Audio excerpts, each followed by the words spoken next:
চাকরির নামে প্রতারণার অভিযোগ। এবার কি সুমিত রায় এবং সুজয় হাজরাকে মুখোমুখি বসিয়ে জিজ্ঞাসাবাদ করা হবে? সিআইডি হেফাজতে মেদিনীপুরের প্রাক্তন তৃণমূল বিধায়ক সুজয় হাজরা আর হেফাজতে পাওয়ার পরই ভবানী ভবনে সুজয় হাজরাকে আনছে সিআইডি। আর এখানে প্রশ্ন উঠছে যে তাহলে এবার কি সুমিত রায় এবং সুজয় হাজরাকে মুখোমুখি বসিয়ে জিজ্ঞাসাবাদ করা হবে?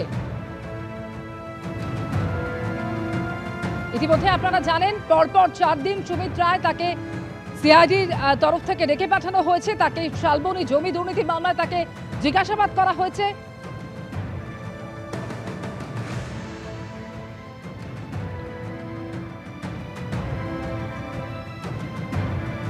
এবং এই নিয়ে পরপর 5 দিন সুমিত রায়কে সিআইডি জিজ্ঞাসাবাদ করছে। এর মধ্যে 4 দিন শালবনী জমি দুর্নীতি মামলা এবং এর মধ্যে আরেকদিন ডেবরান মামলায় তাকে জিজ্ঞাসাবাদ করা হয়েছে।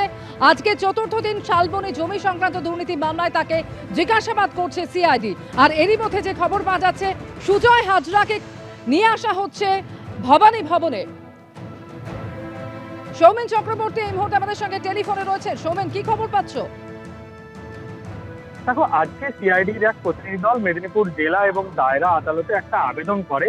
ডেবরায় যে চাকুরিতে নিয়োগ দুর্নীতির মামলা হয়েছিল, সেই নিয়োগ দুর্নীতি মামলায় সুজয় হাজরাকে নিজেদের হেফাজতে চেয়ে আবেদন করে এবং সেই আবেদনের প্রেক্ষিতে কিন্তু মেদিনীপুর জেলা এবং দায়রা আদালত 7 দিনের জন্য সিআইডি হেফাজত মঞ্জুর করেছে। এবং যেটুকু আমরা সিআইডি সূত্রে খবর পেয়েছি যে সিআইডি এই সুজয় হাজরাকে, মেদিনীপুরের প্রাক্তন বিধায়ক সুজয় হাজরাকে ভবানী ভবনে নিয়ে যাবে এবং সেখানে এই সুমিত রায় যে সমস্ত তথ্য দিচ্ছে এবং সুজয় হাজরার যা যা স্টেটমেন্ট রয়েছে সেগুলো মিলিয়ে দেখা হবে এবং প্রয়োজনে এই দুজনকে মুখোমুখি বসিয়ে জিজ্ঞাসাবাদ করা হবে।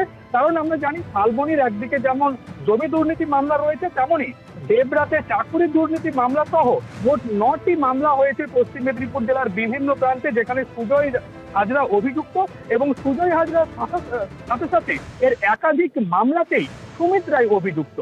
জেলা পুলিশের যেমনটা বক্তব্য ছিল যে একটা তথ্য পাওয়া যাচ্ছে যে সুজয় হাজরার মারফত এই টাকাগুলো সুমিত রায়ের কাছে গেছে এবং সেটা কিন্তু সুমিত রায় আমরা দেখেছি আমাদের ক্যামেরার সামনে অভিযোগ অস্বীকার করে যে সুজয় হাজরার কাছ থেকে তার কাছে কোনো টাকা আসেনি। এই সমস্ত তথ্য মিলিয়ে দেখার সাথে সাথে সুজয় এবং সুমিতকে মুখোমুখি বসিয়ে জেরার জন্যই কিন্তু এই হেফাজতে নিতে পারে বা নিয়েছে, এমনটাই কিন্তু সম্ভাবনা সিআইডি সূত্রে আমরা জানতে পেরেছি। এবং আজকেই সুজয় হাজরাকে সিআইডি কলকাতায় নিয়ে যেতে পারে বলে সিআইডি সূত্রে আমরা খবর পাচ্ছি। অমৃতা, ধন্যবাদ সৌমেন তোমাকে।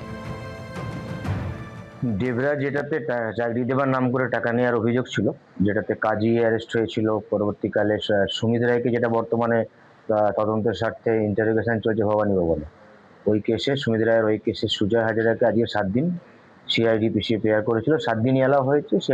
সিআইডি সুজয় রায়কে ভবানী ভবনে নিয়ে গিয়ে জিজ্ঞাসাবাদ করে সুজয় হাজরাকে। এবিপি আনন্দ, এগিয়ে থাকে, এগিয়ে রাখে।